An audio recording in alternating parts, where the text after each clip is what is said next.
Dr. Noel Hacegaba, Chief Operating Officer at the Port of Long Beach. Welcome back to the Freight Buyers Club. Good to see you again. Thanks, Mike. It's always a pleasure to join you. Thanks for having me.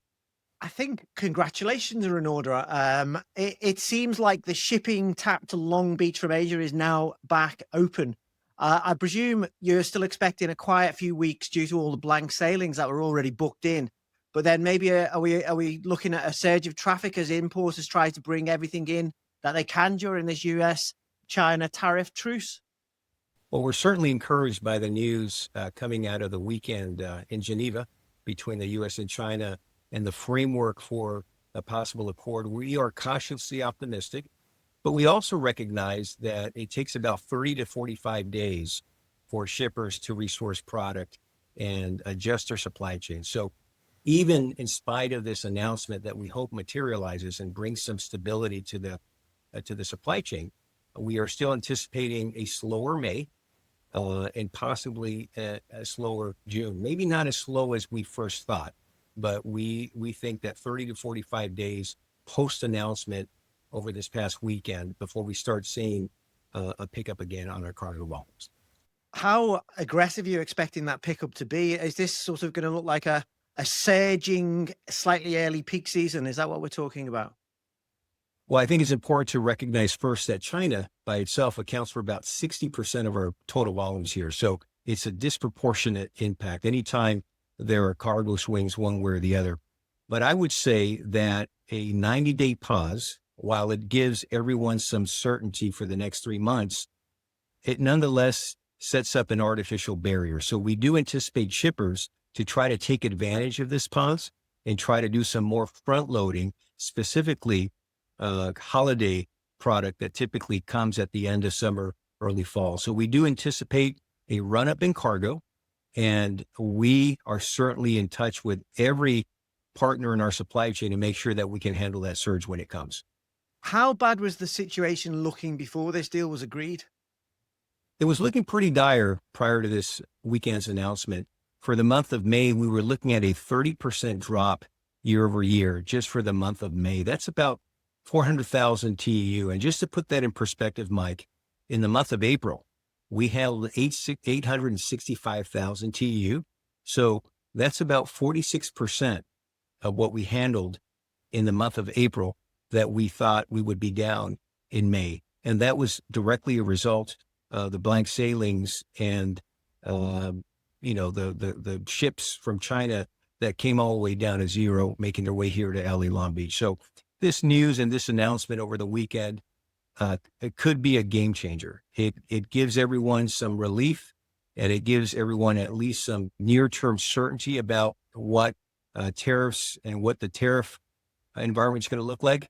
But again, it also sets up an artificial deadline, and we do expect shippers to do some more front loading and try to get their shipments in ahead of that 90-day pause termination period.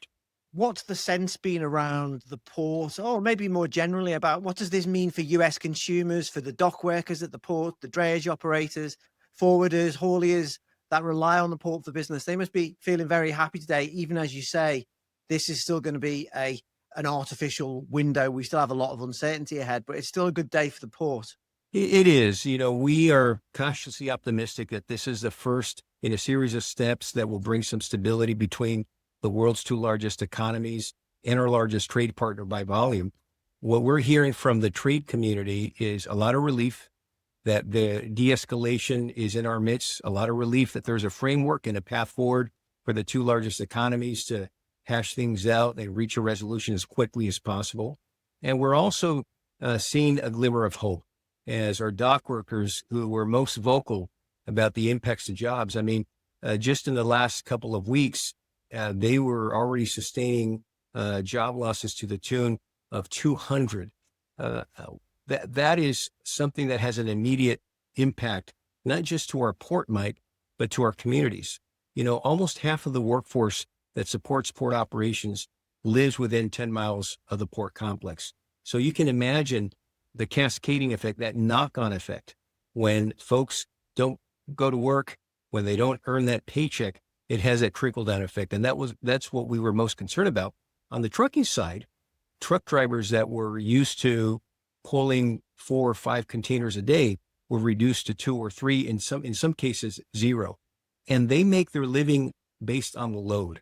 So you can imagine, again, the dire consequences for those workers whose prospects of pulling out containers out of our port complex were greatly diminished. So we do see this announcement coming out of the weekend as an encouraging sign. And we're hopeful that China and the United States will reach a resolution and provide the stability that we're all clamoring for so that we can continue to support our local, regional, and national economy. Do you have any concerns at all that you might see? There's been all these shipments have been on pause. Have you got any concerns that it might all come together and we might have port congestion and any other issues at Long Beach or LA?